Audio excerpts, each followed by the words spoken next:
Hi friends, welcome to my YouTube channel education target. आप लोगों का आज का सब्जेक्ट है भारत की नदियाँ। हम ऑलरेडी एक वीडियो बना चुके हैं बिहार की नदियाँ, और आज का मेन सब्जेक्ट है भारत की नदियाँ, जो मैप द्वारा समझेंगे कि भारत की नदियाँ कौन कौन सी है। तो ये हो गया मेरा भारत का नक्शा। आपको इधर हिमालय क्षेत्र है, तो इधर से निकलने वाली नदियाँ हिमालयन नदी बोलेगा, और इस क्षेत्र से जो नदी निकलेगी उसको प्रायद्वीपीय नदी कहेंगे। तो एक यहाँ है मानसरोवर।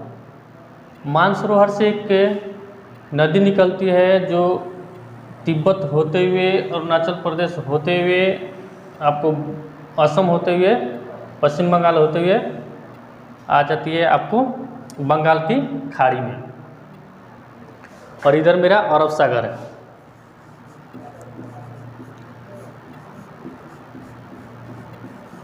ये अरब सागर हो गया, ये बंगाल की खाड़ी हो गया। तो इस नदी का नाम आपको सांगपो के नाम से जानते हैं। इस नदी को दिहांग भी कहते हैं। ये अरुणाचल प्रदेश होते हुए, तो ये नदी आपको अरुणाचल प्रदेश में जब आता है तो इसी नदी का नाम ब्रह्मपुत्र हो जाता है। अब जब ये नदी आपको पश्चिम बंगाल में आती है तो इसी को हम लोग यमुना नदी के नाम से जानते हैं। और एक नदी आपको गंगोत्री से निकलती है, जो गंगा नदी है। ये नदी आपको यूपी होते हुए, बिहार होते हुए, पश्चिम बंगाल होते हुए आपको बंगाल की खाड़ी में आके मिल जाती है। तो इस नदी की लंबाई लगभग 2900 है, लेकिन इसका देखा जाए बिहार आपको भारत में, तो इसका लंबाई लगभग 915 किलोमीटर है। और ये जो गंगा नदी है इसकी लंबाई आपको 2525 किलोमीटर है। ये नदी जब आपको पश्चिम बंगाल में आती है तो इसी नदी का नाम जमुना हो जाता है। जब गंगा नदी पश्चिम बंगाल में आती है तो इसका नाम पद्मा हो जाता है। जब दोनों नदी एक दूसरे को काटता है तो इसका नाम मेघना हो जाता है। जो जब ये दोनों नदी आपस में मिलती है तो ये मेघना के नाम से जानी जाती है। ब्रह्मपुत्र नदी है जो सबसे चौड़ी नदी है।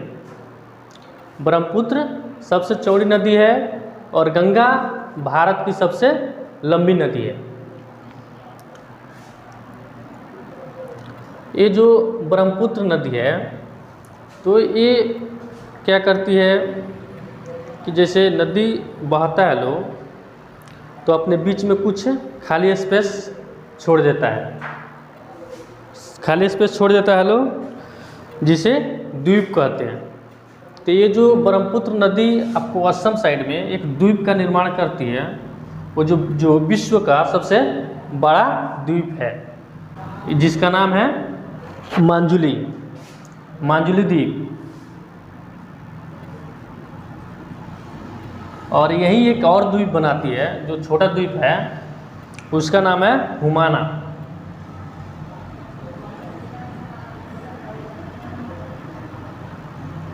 हुमाना द्वीप। ये तो हो गया दो नदी। और इसी में आपको गंगा में आपको सोन नदी और पुनपुन नदी और बहुत सारी नदियाँ इसमें मिलती है। लेकिन एक नदी जो आती है वो इसके सबसे सहायक नदी है, सबसे बड़ी सहायक नदी है यमुना। तो गंगा की सबसे बड़ी सहायक नदी कौन सी होगी? यमुना। यमुना की भी सहायक नदी है चंबल, बेतवा, इसकी सहायक नदी है। एक यहाँ जगह है अमरकंटक। अमरकंटक से 3 नदी निकलती है। एक तो आपको यहाँ हो गया नर्मदा,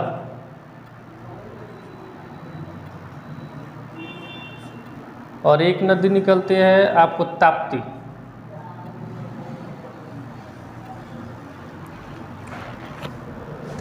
और यहीं से एक नदी निकलती है आपको जो है महानदी। इसी महानदी पे सबसे बड़ा सबसे लंबा डैम है, का नाम है हीराकुंड बांध। डैम नहीं है, सॉरी, एक बांध है इस नदी पे जिसका नाम है हीराकुंड बांध। नर्मदा और ताप्ती के बीच में आपको सतपुड़ा की पहाड़ी, सतपुड़ा की पहाड़ी है। सतपुड़ा की पहाड़ी के दोनों साइड से दो नदी बहती है, एक नर्मदा और एक ताप्ती। ये नर्मदा नदी बहती है तो यहाँ पे एक रिफ्ट घाटी की तरह बहती है। इसी पे एक आपको एक जलप्रपात है नर्मदा पे, धुआंधार जलप्रपात। इसके बाद यहाँ से आपको इसी मानसरोवर से एक नदी निकलती है जिसका नाम है सिंधु, जो आपको पंजाब होते हुए पाकिस्तान होते हुए अरब सागर में आके गिर जाती है। और इसकी सहायक नदियाँ जैसे झेलम, चिनाब, रावी, ब्यास और सतलज, ये सारी नदियाँ आपस में मिल के आपको सिंधु नदी में मिलती है और अरब सागर में गिर जाती है। तो ये हो गया आपको सिंधु नदी,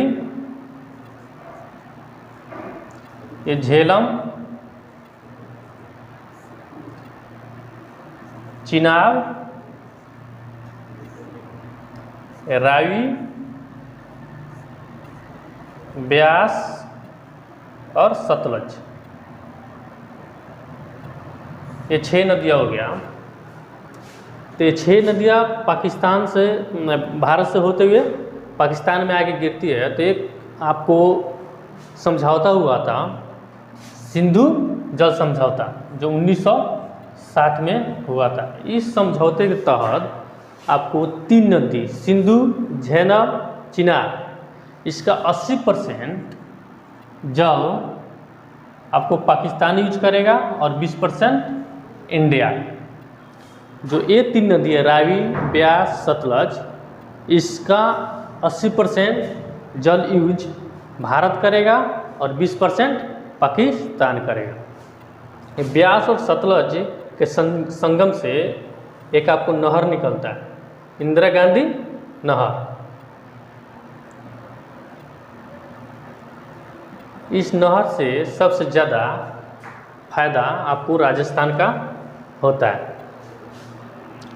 फिर एक यहाँ से नदी निकलती है आपको अरावली पर्वत से, जिसका नाम लूनी है। लूनी एक नदी निकलती है जो आके आपको रिफ्ट घाटी में विलुप्त हो जाती है। फिर आपको यहाँ से एक नदी निकलती है जिसका नाम गोदावरी है।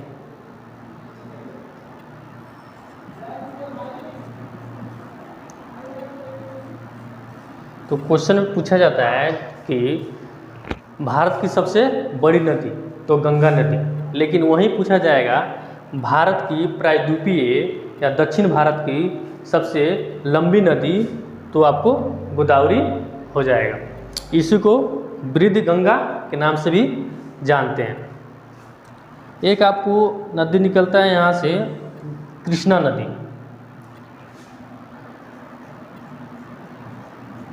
इसी पे आपको नागार्जुन बांध है। और इसके नीचे से एक और नदी निकलती है कावेरी।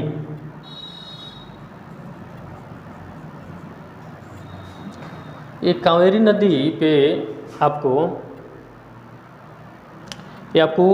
महाराष्ट्र ये नदी पे विवाद चलता है 2 राज्यों के बीच में। क्वेश्चन में पूछता है किन नदियों के बीच, किन नदियों के लेके 2 राज्यों के बीच में आपको विवाद चलता है, तो वो है कावेरी नदी। तो कौन कौन सा राज्य? कर्नाटक, और तमिलनाडु। इसी पे शिवसमुद्रम जलप्रपात है। ये नदी हो गया।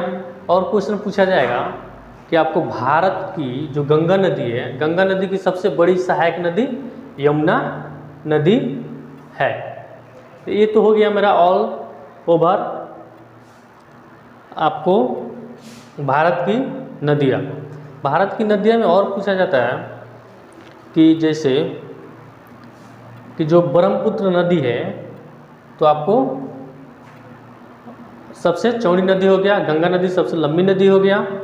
गंगा नदी को पश्चिम बंगाल में पद्मा के नाम से जानते हैं, और यहीं ब्रह्मपुत्र नदी को जमुना के नाम से जानते हैं। जहाँ ये दोनों नदियाँ मिलती है उसे मेघना के नाम से जानते हैं।